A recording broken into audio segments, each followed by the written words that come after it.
मैं आज 18 साल की हो गई हूँ। आज मेरा 18वां जन्मदिन है। मेरे घर में बहुत बड़ी पार्टी रखी हुई है। सारे गेस्ट आ गए। सभी रिश्तेदार लोग आ चुके हैं। लेकिन जिसका मुझे इंतज़ार था वह अभी तक नहीं आया।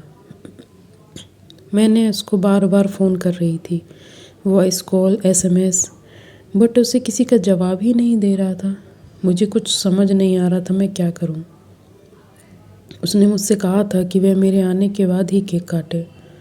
मेरे पेरेंट्स मुझे बार बार बोल रहे थे, अब किसका इंतज़ार है, केक काटो। बहुत देर हो चुकी थी, सारे गेस्ट वेट कर रहे हैं। मैंने अपने पेरेंट्स को टाल रही थी, थोड़ा देर रुक जाइए पापा, मेरी एक अच्छी फ्रेंड आने वाली है।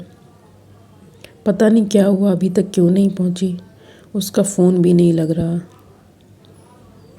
रात के 10 बज चुके थे और वो अभी तक नहीं आया। उसका फ़ोन भी नहीं लग रहा था। फिर मुझे लगा कि अब शायद वह नहीं आ पाएगा और मुझे मजबूरन केक काटना पड़ा। पार्टी सब लोग सेलिब्रेट कर रहे थे, खाना खा रहे थे, एंजॉय कर रहे थे, लेकिन मेरी निगाहें सिर्फ गेट पर थीं कि शायद वह आ जाए। रात के 12 बज चुके थे। सब लोग खाना खाकर जा चुके थे। अम्मा ने कहा, तुम भी ड्रेस चेंज करके आराम करो बेटा। मम्मी पापा अपने कमरे में सोने चले गए और मैं अपने कमरे में चली गई। मुझे नींद ही नहीं आ रही थी। मैं उसका बार बार फ़ोन लगा रही थी। रात के 1 बज चुका था। तभी मेरे फ़ोन में अचानक से कॉल आया। क्या आप प्रिया बोल रही हैं? मैंने कहा हाँ। तभी वहाँ से किसी पुलिस वाले का फ़ोन था। उसने कहा, क्या आप नीरज को जानती हैं? मैंने कहा हाँ। तो पुलिस वाले अंकल ने कहा कि आप अगर आ सकती हैं तो आप अपने दोस्त से मिलने आ जाइए पुलिस स्टेशन पर। मैं बहुत घबरा गई थी कि अचानक क्या हुआ। पुलिस स्टेशन से मुझे फ़ोन क्यों आया? मुझे समझ नहीं आ रहा था।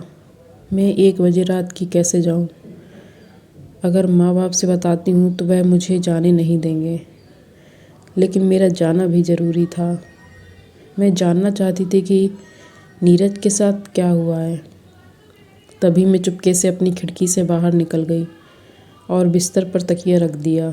उस पर कंबल डाल दिया कि माँ बाप अगर कमरे में आए तो उनको ये लगे कि मैं सो रही हूँ। मैं जैसे तैसे करके पुलिस स्टेशन पहुँची तो पता चला मैं गलत पुलिस स्टेशन में पहुँच गई हूँ। वहाँ पर नीरज नहीं था। तब पुलिस स्टेशन में मैंने बोला कि मुझे उस पुलिस स्टेशन में पहुँचा दीजिए जहाँ से मुझे कॉल आया था। ये लोग तैयार हो गए और मुझे पुलिस स्टेशन ले जा रहे थे।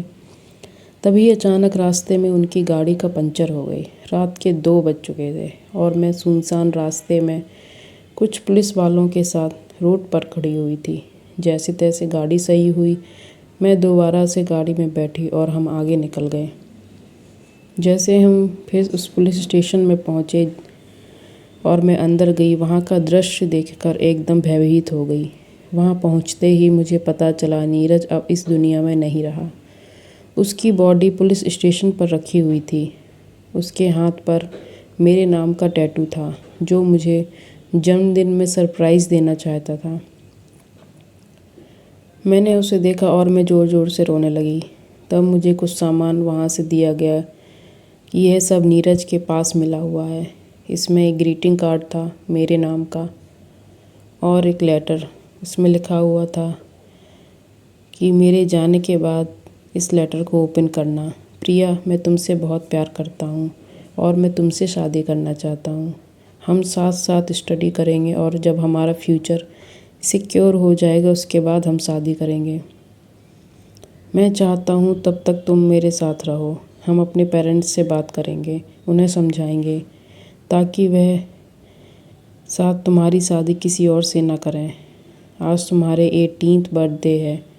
मैंने तुम्हारे नाम का टैटू अपने हाथ पर करवाया है और अगर तुम्हें मुझसे शादी नहीं करनी या तुम किसी और से प्यार करती हो तो वह भी मुझे बता देना। लेकिन टैटू अब हमेशा हमेशा के लिए इसी हाथ पर ही रहेगा। मैं इस टैटू के सहारे अपनी पूरी ज़िंदगी बिता लूँगा। तुम्हारा नीरज।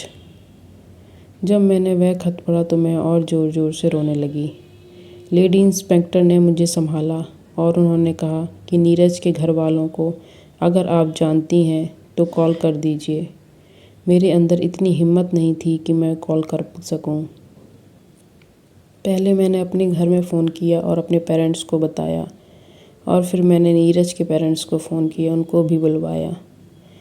आने के बाद वह सब जान गए थे, पर नीरज जा चुका था। नीरज की यादें और नीरज का खत आज भी मेरे पास है। आज मैं 30 साल की हो चुकी हूँ।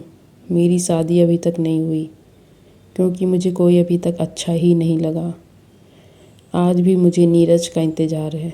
मुझे ऐसा लगता है कि शायद आज भी वह जीवित है और कभी ना कभी मेरे पास आ जाएगा। आओगे ना नीरज?